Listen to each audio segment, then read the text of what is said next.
Commander Kirk Lippold, retired U.S. Navy, former commander of the USS Cole, and former member of the Office of the Chief of Naval Ops in International Strategy. Commander, it's great to have you back on. It's been a long time. You and I have been talking on my show and my podcast. You're new to the people of SuperTalk Mississippi. Tell us about your career to start.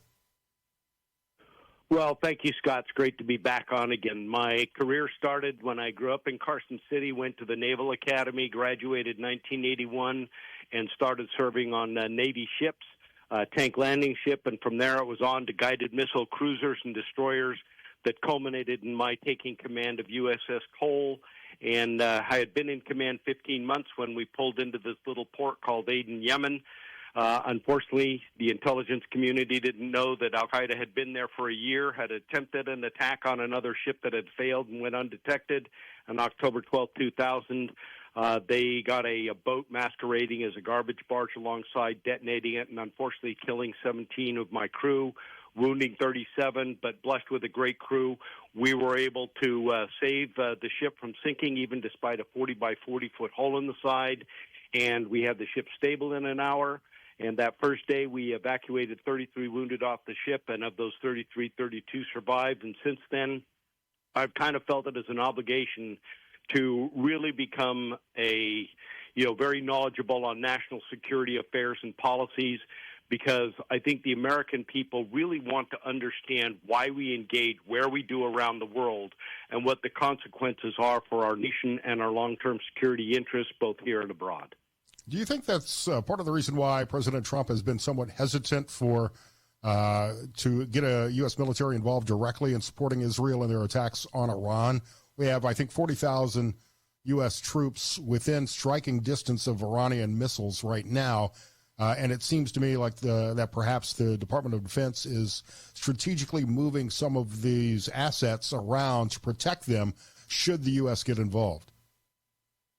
I think what you're actually seeing is when you look at the number of assets that are being moved into the Middle East, which is one, and very soon within the next week, a second aircraft carrier battle group or strike group, along with a number of additional ships, it gives us the flexibility to respond in a defensive manner should Iran attack us, but it also serves as a deterrent to tell Iran, do not target U.S. forces, do not attack U.S. forces, and regardless of what Israel does, that's between you two right now.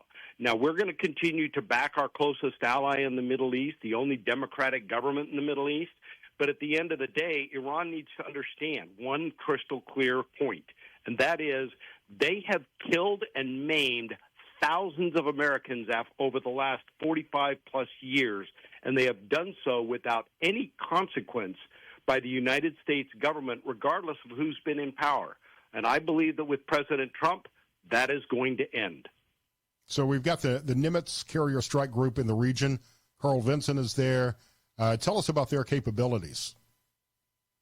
What their capability is with the air wing and also with the ships that are attached to each of those strike groups, as well as submarines and the oilers that help support and supply them, is that gives us the ability that, if required, we can project power inland and on the sea to ensure that if we needed to lock Iran down and make sure that they can't block the Strait of Hormuz, which is the lifeline for oil for a lot of the world to make the economies of the world run, that we have the ability to do that we have the ability to act in a defensive manner to protect not only our national security interests, but the interests of our allies and other countries in the region to ensure that the world's economies are not affected. Because that's the Navy's job, to ensure that those sea lanes of communication remain open despite a government like Iran, who in a desperate measure may attempt to block the Strait of Hormuz and the flow of oil. I had the honor of being embedded with the George H.W. Bush carrier crew for a week on a training mission, and the superiority of the seas of these carrier groups and an aircraft carrier being able to forward deploy so much aircraft and air power really gives the United States such an advantage should a conflict, should the U.S. get involved. It's an amazing capability that we have enjoyed for years. Unfortunately, we are also watching with their shipbuilding capabilities China has now got 2 aircraft carriers, and they're going to continue to gain operational experience and expertise, and they are going to begin to rival us within the next 20 to 30 years, if not sooner, in their ability to project power in the same way we do. So we may have the capability, but it is going to take continued investments, and especially when the United States has allowed its shipbuilding capabilities to atrophy over the last 20 to 30 years. It is time to turn that around and get these young men and women who decide not to go to college and want to get into the trades. Let me tell you, the shipbuilding industry is waiting for you, because we're going to need you in order to keep our ships safe and be able to, for the Navy to project power around the world. And President Trump has been proactive in his first 150 days in trying to strengthen the U.S. Navy. We've got Ingalls Shipbuilding and Pascagoula shipbuilders on the Gulf Coast and in the state of Mississippi. Senator Roger Wicker is spearheading that charge as well. So it's great for the economy of the state of Mississippi to see a renewed interest in rebuilding the U.S. Navy. Absolutely. I mean, I've got a personal attachment to Ingalls and Pascagoula, because that's where USS Cole was not only built and then subsequently she commissioned into the Navy, but when she was attacked, she went back to Pascagoula to be repaired, and USS Cole is still out there today defending freedom because of the great work of the shipyard at Ingalls and the Pascagoula workforce that did a superb job in rebuilding her, and she's going to continue to serve well into the 21st century here. We're talking to Commander Kirk Lippold here on SuperTalk Mississippi. Commander, it seems like the biggest asset that the United States could provide Israel in striking Iran, and certainly a nuclear weapon for Iran obtaining a nuclear weapon would be a threat both to U.S. interests and obviously Israel, is this bunker buster, the MOP. But there's been some speculation that perhaps we're not able to strike Fordo, the nuclear plant that is enriching uranium, with this MOP. It may not be able to do the job. What are you familiar with this weapon at all? And can you tell us how it could be delivered and whether or not it might be effective? Well, I believe that it would be effective, because you have to remember Fordow is buried an estimated 300 to 500 feet underground, depending on the facilities. Iran has literally spent years investing in that facility to harden it. But, we can take out some of the, in a facility like that, the other approach is take out the access points, take out the ventilation, take out the power, but the facility could still continue to run in ways that we may not be aware of or know, because intelligence is never perfect. When you do the massive ordnance penetrator, it can only be delivered by the B-2 bomber out of either Whiteman Air Force Base in Missouri, or when we've pre-staged it around the world, say, for example, the United Kingdom or Diego Garcia. My guess is right now that those aircraft have been identified. The weapons themselves have been are staged, if not actually uploaded into the aircraft. The crews are conducting training missions on how to go in and out. Fortunately, thanks to our ally Israel, there's a certain degree of air superiority, so we don't have to worry about them being shot down. The issue is going to be that if we were to drop the MOP, the massive ordnance penetrator, and be able for that thing to penetrate down, and we do, in fact, impact Fordo, we need to make sure that we are dealing with a facility that deals with radioactive material. We don't want any leaks. So a good idea to collapse it in on itself and permanently bury it. But what we'd like to do first and foremost is, I think President Trump is giving diplomacy its last opportunity. The foreign minister from Iran today is meeting with 3 of our allies in Europe, the United Kingdom, France, and Germany, in a last-ditch attempt to try them to give up what has been a red line for us, is not only a nuclear weapon, but stop all enrichment of uranium, period, and dismantle your program. That can be done and done successfully. We, the United States, in coordination, believe it or not, with Russia, in the post-9/11 world, got Libya to give up their nascent program when it was first starting. Iran's is full-blown, and literally within weeks, if not days, of having an operational weapon. We need to get the regime there to give up those weapons if they want to survive. Commander, are you able to stick around for another segment, talk some more about U.S. Navy readiness compared to adversaries like China? Absolutely. You have time? Commander Kirk Lippold here on SuperTalk Mississippi.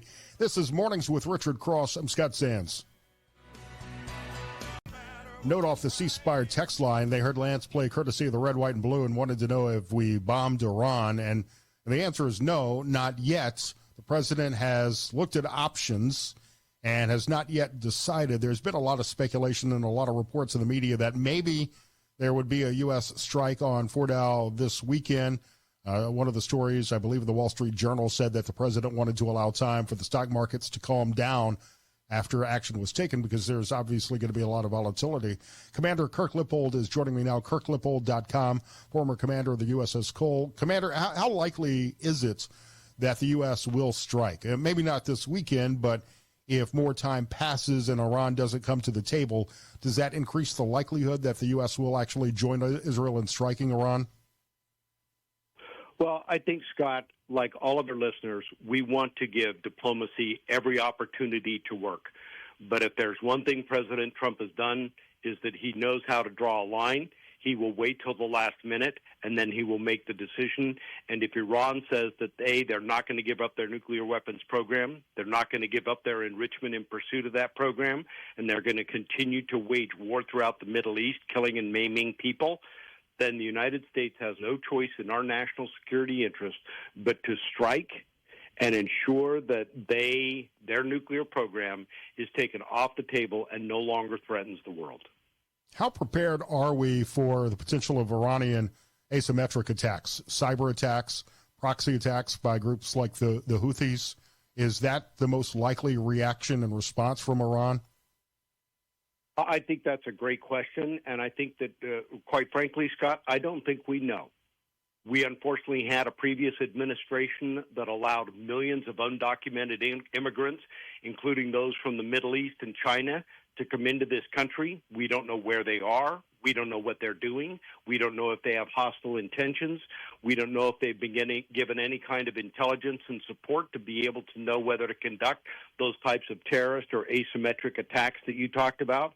So, quite frankly, I think the American people, if we decide to attack, we're going to live with the consequences of it, and we're going to have to be vigilant. But we also need to understand, if we do not stop Iran in their nuclear program today, the dangers, given they're coupling it with their ballistic missile program, endangers the Middle East, then Europe, and then they will eventually get the capability, just like North Korea does, to reach the United States itself. Given that their regime has chanted constantly, death to Israel, death to America, they will kill Americans again. It won't be the first time. They will just be able to do it with a larger weapon and with more lethality than we could ever imagine. So the program has to be stopped. It's got to be stopped. You're right about that. And I may be more hawkish than many of our listeners. I'm not as hawkish as Lindsey Graham seems to be on some of these issues. But and I'll ask this question of Congressman Trent Kelly here in a few minutes as well. Should regime change be part of the objectives of Israel and the United States? Because we haven't been that successful in regime change in the past. I don't think so. I think the problem you have anytime you have regime change, and I lived through this when I was doing the planning operations on the Joint Staff and again with the Navy staff, in that when we went into Iraq, literally, Donald Rumsfeld, Deputy Secretary of Defense Wolfowitz, and Policy Directorate, the Undersecretary of Defense for Policy, Doug Feith, refused to allow the Joint Staff to conduct any Phase 4 or post-conflict operations. In other words, we go into Iraq, we have regime change, and we take Saddam Hussein out. What are we going to do then? You can't just leave a vacuum, and that's exactly what they did, and that's why Iraq is the basket case and cost hundreds of more lives after we went in 2004. If we were to decide we want regime change in Iran, what's the plan? How are we going to execute it? How are our allies going to execute it? How do we rebuild Iran? And I know that a lot of people have looked at the Crown Prince or the Prince Pahlavi, who is the son of the Shah. Well, guess what? I don't know if he's learned his lesson, because what led to the fall to the Islamic uprising was the oppression of the Shah. So right. Yeah. So I think that I don't think regime change should be a goal of the United States. I think we should hit Iran hard enough to eliminate their nuclear capability and bring them to the negotiating table on how we are going to allow the regime to continue to exist in the future with limits on what they are allowed to do for hostile intent throughout the region and the world. You discussed earlier in the last segment about the economic impact if Iran tried to shut down the Strait of Hormuz. Iran is believed to have about 6,000 naval mines. That would be an objective, clearly, of the U.S. Navy to clear the strait if they deployed those mines. Is that possible? Is that feasible? Would we miss any? I'm not explain the mine sweeping operations the U.S. Navy would undergo in the Strait of Hormuz. I think that's one of the biggest challenges we're going to have, and it won't be just the United States. We would probably have multiple countries, especially from Europe, have to deploy their minesweepers to the Middle East to help with those mine-clearing operations. I think the main thing that we can hope for at this point is that if Iran were to begin to make moves, and we would obviously have to rely on overhead imagery and satellites and intel to tell us whether they are moving those mines out of their storage facilities and getting them uploaded onto ships to be able to mine the Strait of Hormuz, we would need to take preemptive and decisive action to eliminate that threat ashore before they ever even have the opportunity to deploy them. We're talking to Commander Kirk Lippold. Commander, you also mentioned in the last segment about the U.S. Navy's readiness compared to some of our adversaries like China. President Trump has ordered more shipbuilding. How quickly do we need to match China's People's Liberation Army Navy strength and modernize and operational capability of our Navy compared to theirs? I think we have a technological advantage, but they certainly have more ships than we do. Well, this is going to be somewhat mind-boggling for people to comprehend. China's shipbuilding capability is 20 times bigger than the United States of America. That's how bad it's gotten. And when you look at the great job that Ingalls and Pascagoula do there, let me tell you, they're going to need to expand, and other facilities are going to need to be expanded or built from scratch to get our maritime capability back in. We're going to have to reconsider congressional issues like the Jones Act and whether that really is in our national security interest to still have that, which controls what flagged vessels can move cargo between U.S. ports, which is only American right now. We need to say, look, we'll take anything from everybody and move it around this country in order to get our shipbuilding capability up to speed, on par with, and then surpass what China has.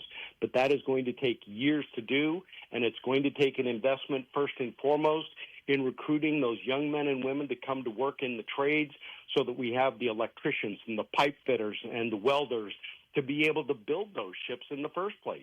And we're going to need to pay them a livable wage and make sure they do a great job with great benefits. And then we are going to be able to become the maritime nation that we've always been.